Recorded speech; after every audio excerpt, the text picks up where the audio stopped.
कृष्णा और अर्जुन घने जंगल में चल रहे थे। धूप पेड़ों की शाखाओं को भेद पाने के लिए संघर्ष कर रही थी। हवा में एक अजीब सी खामोशी थी जो बस उनके पैरों तले सूखे पत्तों की सरसराहट से टूट रही थी। अर्जुन ने अपने धनुष को कस के पकड़ा। उनके होश हवासार थे। वो परछाइयों को देख रहे थे, अनदेखे खतरों से सावधान। कृष्णा उनके साथ अपनी ही शांति से चल रहे थे, हालांकि उनकी नजर हर चीज पर थी। वो जंगल के बहुत अंदर आ चुके थे, एक पुरानी कहानी का पीछा करते हुए। एक कहानी जो एक रहस्यमय शक्ति के बारे में थी जो इस जंगल में रहती है। असीम शक्ति का रहस्य में डूबा हुआ रूप।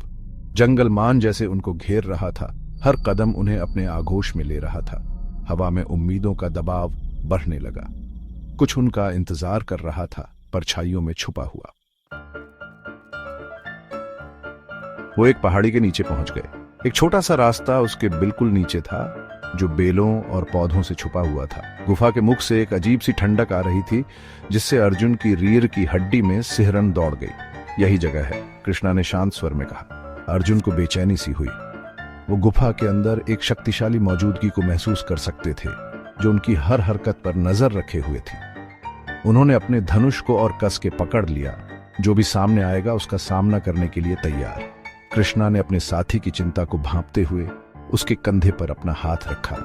डरो मत, उन्होंने कहा। उनकी आवाज में एक अजीब सी शक्ति थी।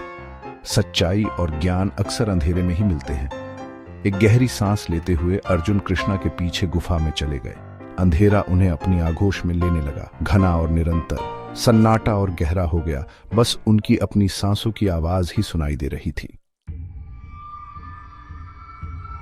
गुफा में एक फुसफुसाहट गूंजी जिससे उनकी रीढ़ की हड्डी में सिहरन दौड़ गई। अंधेरे में दो पन्ने जैसी आंखें चमक उठीं जो पल पल बड़ी होती गईं। एक विशालकाय नाग जिसके शल्क रत्नों की तरह चमक रहे थे गुफा की गहराइयों से उठा। अर्जुन ने सहज रूप से अपने तरकश पर हाथ रखा। उनका हाथ अपने बाणों पर मंडरा रहा था।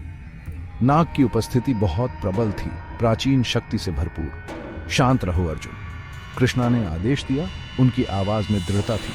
वो आगे बढ़े। उनका हाथ शांति के इशारे में उठा हुआ था। हम बस ज्ञान चाहते हैं, हे नागराज, आपको कोई हानि नहीं पहुंचेगी। नाग ने कृष्णा को बिना पलकें झपकाए देखा। जब उसने बात की तो उसकी आवाज मानो पूरी गुफा में गूंज उठी।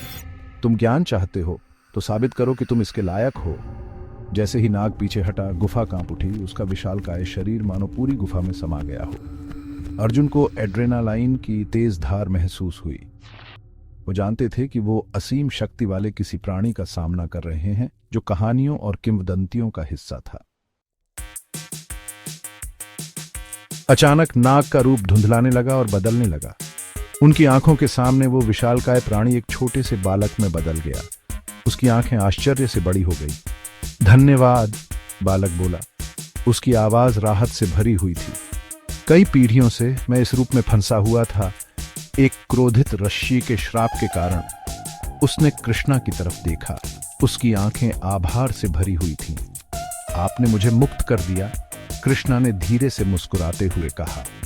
असली श्राप रूप नहीं है बेटा, बल्कि वो डर है जो हमें सच्चाई देखने से रोकता है। उन्होंने अर्जुन की तरफ देखा जो यह सब देखकर हैरान थे।